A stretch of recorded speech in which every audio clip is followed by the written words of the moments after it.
Hello everybody, welcome to another video. This is Sina from ZenDog, and today we're going to be talking about what are your available options to feed your dog in 2024 and what are the best for you and what are the ups and downsides to each one of them, as I have been able to experience and experiment with my own dog. Poor guy, don't worry, he got good food. And I was able to actually see out of these 4 types of food that I'm going to introduce to you guys what were the best and what was my opinion about them. We're gonna start with the first one, which is Barf, or biologically appropriate raw food. Jake was on raw diet for about 3 years and he was really good on it, no problem. The only thing would be that I didn't have a big fridge space, and which is not a problem. Get a fridge, I get it, but also he got a bit older, and when he got older he wasn't able to deal with the same amount of intensity that we did in our exercises that he was when he was younger.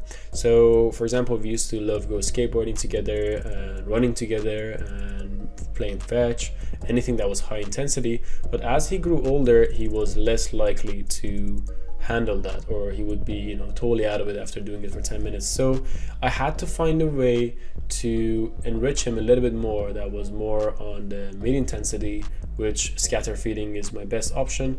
And feeding him Barf, I wasn't able to do that. I realized that, okay, this is the time for me to experiment with some other foods. Up until this moment, I have been promoting Barf and I'm not making anything from it, telling my clients to get onto Barf and it's better for the dog's health and everything. And I have to be very honest, 95% of them had no problem, and the 5% did. There were a few dogs who really didn't thrive too good on Barf. Thankfully nothing happened, but they weren't really handling it. So what I've learned from that experience was that not every single dog is going to thrive on Barf. So if you want to move towards that direction and give your dog raw food, which is a great option, then you want to keep in mind that you want to test out for your dog for a week or two. Now option number 2, kibbles, which is the most known one and everybody basically uses it. It's the most stable food and the most basic one that you can find in any pet shop. I was interested in trying kibbles out because I was so anti-kibble, and then I saw so many well-known trainers, well-respected trainers actually train and feed their dogs kibbles. And I was like, maybe I'm missing out something. I knew and had all the knowledge that I need to, and I knew that it wasn't something that I was missing out on, but I was like, let me experiment.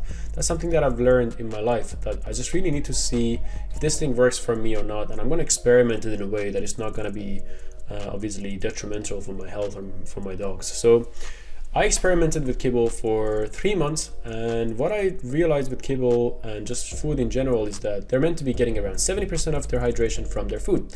So one of the biggest problems with kibbles is that people don't even hydrate it. So that's the least thing you can do, is to hydrate the kibble for 20 minutes before your dog eats it. You can also top it off with salmon oil and some fresh food, and that's like a good basic option, I would say. I did all of that with the kibble, so I didn't just give him normal kibble.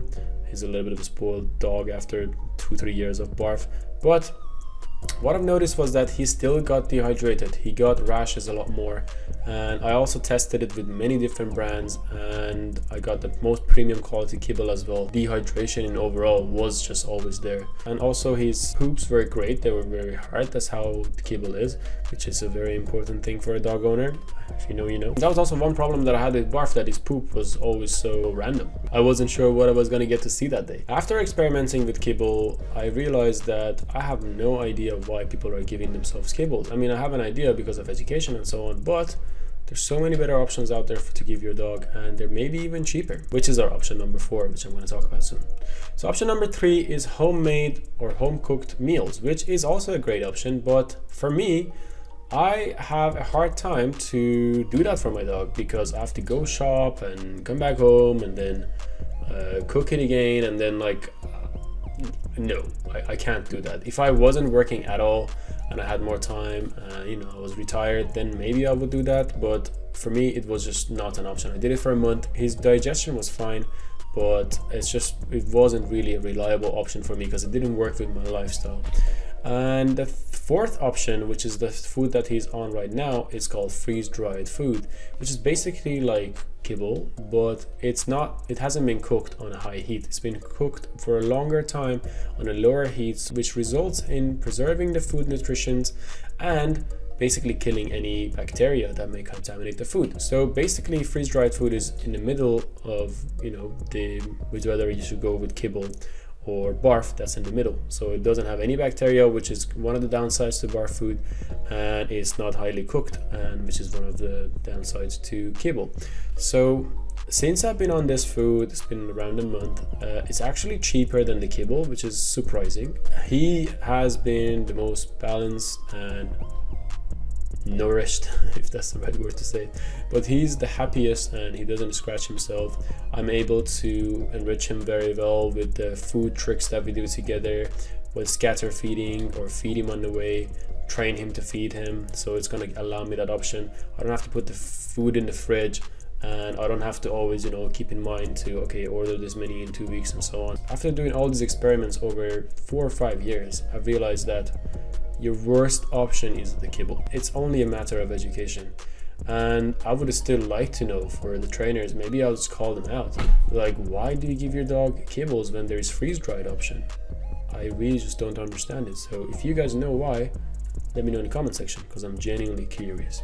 There you go, that was the video for today. I hope you enjoyed this video and it was educational, and if you were confused by any chance about what type of food you should give your dog, then this video is going to enlighten you a little bit. And also remember, test out with your dog which food they like the most and what is their digestion like, how do they respond. With any food that you go, please try to do a little bit of an experiment for a week, 2 weeks, 3 weeks, and don't force the dog onto any diet that they don't like. For example, I had clients who would force their dog to Kibble, and the dog was like, I just don't freaking want this, and they moved to Barf. The dog is very happy now, and all of their problem have been gone as well. And I've had also a client who moved to Barf and the dog didn't like it and didn't eat it at all. So you have to test for your own dog and know what is your availability, what is your budget, and what is your lifestyle, how much can you be involved in their food and so on. This is going to be it for today. I hope you enjoyed this video and you learned something new today. Let me know if there's any questions in the comment section. I'll respond to them myself personally, and I will see you in the next one.